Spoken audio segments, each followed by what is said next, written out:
언제나 필승! 네, 반갑습니다. 필승입니다. 자, 이번에 분석해드릴 기업은 두산 에너빌리티입니다. 원전에 극적인 턴어라운드가 발생을 하고 있죠. 전 세계 주요국들이 원전이라는 하나의 섹터를 가지고자 하는 움직임이 굉장히 활발하게 진행되고 있습니다.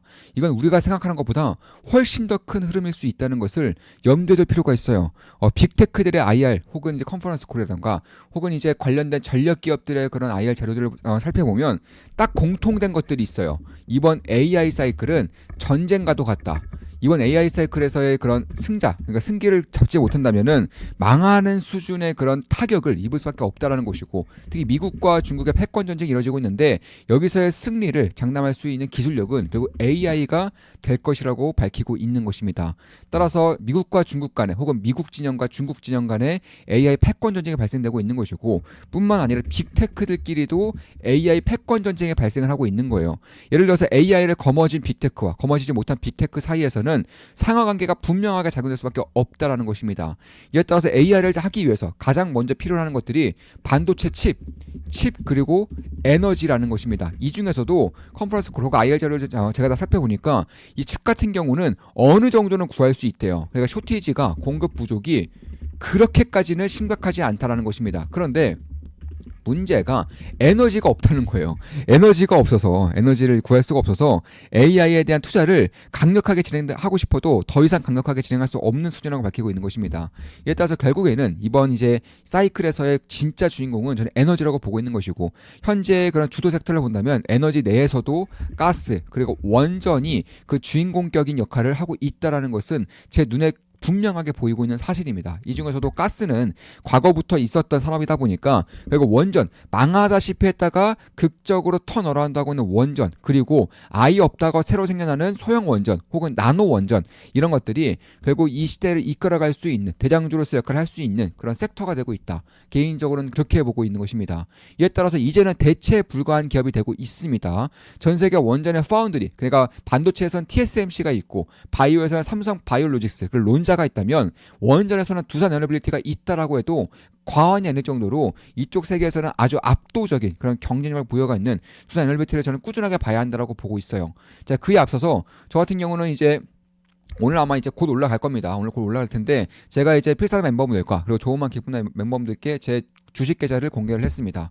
제 국내 계좌, 그리고 해외 계좌 전부를 이제 공개를 한 것이고, 저는 장이 좋으나 안 좋으나, 저는 장이 안 좋을 때도 꾸준하게 제 계좌를 공개했죠. 우리 오래된 멤버분 아실 겁니다. 제가 2022년도, 2024년도 국장에 안 좋았을 때도 저는 꾸준하게 제 계좌를 공개를 한 바가 있습니다. 그리고 이번에도 공개를 한 것이고, 여기 나온 것들은 제가 투자하고 있는 종목들 중에서 150% 이상의 수익률을 기록하고 있는 종목과 가장 큰 손실률을 기록하고 있는 종목을 캡처해서 올린 거예요. 저는 가장 큰 손실을 기록하고 있는 종목이 마이너스 5%라는 것이고요.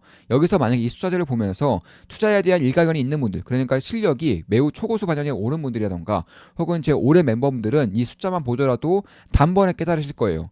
투자에 있어서 정말로 중요한 게 무엇인지, 주식 투자를 함에 있어서 가장 중요한 게 무엇인지를 이 숫자만 봐도 깨달을 수 있어야 한다는 것입니다. 아마 우리 오래된 멤버분들은 다들 아실 거라고 저는 생각을 하고 있고요. 제가 꾸준하게 강조를 드리는 그런 부분이기 때문에 그런 것이고, 지금 보시면은 236% 수익, 348% 수익, 418% 수익, 181% 수익, 285% 수익, 565% 수익, 162% 수익, 197% 수익, 288% 수익, 5% 손실, 207% 수익, 이런 식으로 가장 큰 손실은 5%, 그리고 가장 큰 수익이 약 565% 정도를 기록하고 있는 것인데, 이 가장 큰 손실도 하루 만에 기록한 손실이에요. 네, 그러니까 제가 이제 일본 기업을 하나 좀 매수를 했는데, 제가 휴머는 로봇 쪽을 이제 관심을 두다 보니까 이쪽 관련되어서 일본 쪽에서는 거의 핵심적인 역할을 하고 있는 그런 기업을 하나 매수했는데, 이게 이제 새 총리가 좀 임명이 되면서 변동성이 커지면서 급락세를 연출했어요. 그래서 하루 만에 마이너스 5%가 되면서 제 포트폴리오에서는 가장 큰 손실률을 기록하고 있는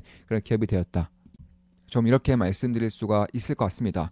참고로 이제 필사단 멤버 모집 중에 있죠. 필사단 13기 멤버 모집 중이고, 오늘이 마지막입니다. 이제 5분 전원이 오셨기 때문에 오늘을 마지막으로 해서 당분간 한 수개월 정도는 필사단 멤버 모집은 없을 겁니다. 네, 오늘을 마지막이고, 오늘의 마지막 이제 필사단 멤버 모집이라는 것이고, 온라인과 오프라인 도시식 교육을 통해서 제 모든 것들을 전수해드리는 필승 투자 아카데미라고 보시면 되겠습니다.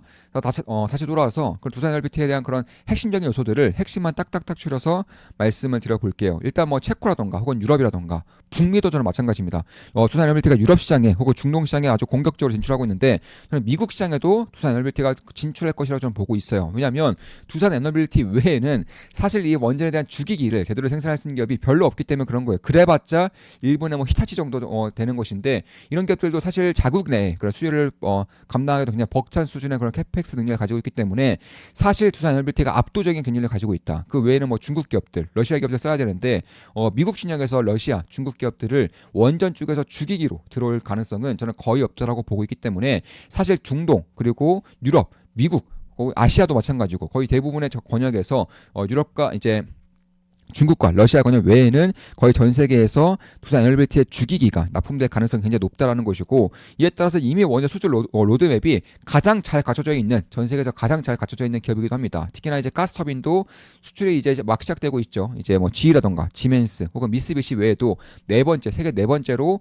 가스터빈 공급망에 진출한 기업이 두산 에너빌리티입니다. 따라서 가스터빈도 마찬가지고 원전도 마찬가지고 가장 핵심적인 역할을 맡고 있는 그런 기업이라는 것이고 제가 아까 뭐라 말씀드렸죠? 이번 에너지 쪽에서 가장 핵심적인 섹터가 원전과 가스라고 말씀드렸었죠. 근데 가스는 세계 네 번째로 그리고 원전은 세계에서 1등 수준으로 주기기를 잘 만드는 기업이다 보니까 이런 것들을 감안했을 때 그리고 소형 원전 쪽에서도 강력한 강점을 보여주고 있는 것이고 특히나 뭐 구글, 아마존, 마이크로소프트, 오픈 AI 그리고 대부분의 이제 빅테크들이 원전 특히 소형 원전의 강조를 계속해서 하고 있어요. 그리고 데이터 센터를 이렇게 짓는다고 친다면은 이제는 손정망이 5년 이상 걸리기 때문에 바로 옆에다가 온사이트로 원전 조그만 거 하나 지어가지고 바로 전력 쏴주는 이런 식의 구조를 만들겠다고 밝히고 있는 것이고 이런 것들은 정부 측에서 이미 환영을 하고 있는 부분입니다. 왜냐하면 정부 쪽에서도 송전망이 데이터 센터로 다 빨려 들어가게 될 경우에는 국민들이 사용할 수 있는 혹은 상업화 시설에서 사용할 수 있는 전기 에너지가 부족해지기 때문에 그 빅테크들이 필요로 하는 전기력 에너지는 니들이 알아서 생산해라. 이게 현재 미국 정부의 기조라는 것이고 전 세계 정부의 기조가 될 것이라 저는 보고 있는 것입니다. 따라서 바로 옆에다 세울 수 있는 소형 원전에 대한 그 확장성이 매우 빠르게 진행되고 있을 거라 좀 보고 있는 것이고 그에 따라서 이미 소형 원전 같은 경우에는 이미 70기 가까이 65기 정도의 그런 수주가 이미 나오고 있어요. 이미 얘기가 나오고 있습니다. 그런 것들을 감안했을 때 소형 원전이 이미 코업까지 저는 오고 있다고 보고 있는 것이고 아마 몇 년 내에 수많은 그런 거의 수십 개에 달하는 혹은 100개 이상의 그런 SMR이 수주가 진행될 것을 보고 있는 것이고 그에 따라서 이제 두산 에너빌리티 쪽에서도 거의 60기 정도 글로벌 시장에서 한 62기 정도 62대 정도 SMR 모델을 수주를 달성하겠다라고 5년 내에 달성하겠다 밝히고 있는데 저는 5년 내에는 이건 뭐 충분히 달성 가능할 걸 보고 있는 것이고 이미 나온 그 수주 물량이 65기 정도 되기 때문에 그런 것이고 따라서 62대 정도는 한 2년 내 2, 3년 내에는 저 충분히 가능하다. 그래서 지금 두산 에너빌리티를 보고 있는 시장의 기대보다 오히려 더 뛰어난 그런 면모를 보일 수 있는 날이 저는 머지 않았다라고 보고 있어요. 따라서 소형 원전, 대형 원전 쪽에서 결국 TSMC와 비슷한 역할을 하고 있는 두산 에너빌리티에 대한 그런 관심이 저는 갈수록 커질 수 있을 거라고 보고 있는 것이고 저 역시나 두산 에너빌리티는 투자를 진행하고 있습니다. 따라서 매수매도 추천 리딩은 아니에요. 저 역시나 투자를 진행하고 있고 수익을 내고 있어요. 다만 저 같은 경우는 만약에 여기서 기회가 한번 더 주어질 경우 그러니까 지지라인이 조금 더 확고해진다거나 혹은 변곡지가 만들어질 경우에는 저는 추가 매수를 할 생각입니다. 추가 매수를 저는 할 거예요. 한 달에 32,000원이면 제 매수매도 대역을 실시간으로 보실 수가 있습니다. 따라서 그런 것들을 감안했을 때 저는 이 두산 에너빌리티에 대한 관심을 꾸준하게 가질 것이고 기회가 주어지면 지금도 물론 투자하고 있고 수익을 내고 있지만 여기서 추가 매수를 더 고려하고 있다라는 것도 좀 말씀을 드리고 있는 겁니다. 따라서 K 원전 자체가 워낙에 경쟁력이 높은데 그 외에도 미국의 웨스팅하우스라던가 혹은 프랑스의 EDF라던가 각가지 그런 원전 설계 쪽 혹은 이제 소형 원전 쪽까지 간다면은 뭐 오클로, 테라파워라던가 혹은 유스케일 이런 기업들까지 간다면은 이런 기업들이 결국에는 원전을 만들 때 주기기라던가 핵심 기자재를 어떤 기업에다 요청을 할 것인가를 생각한다면 두산 에너빌리티 외에는 사실 별다른 기업들이 떠오르지가 않을 정도로 이쪽 시장에서는 가장 강력한 그런 경쟁력을 가지고 있다는 것과 북미, 유럽 주요 기업들과 전략적인 제휴를 맺고 있다는 점, 실질적인 수주가 얼마 남지 않았다는 점을 감안했을 때에도 저는 꾸준하게 볼 필요가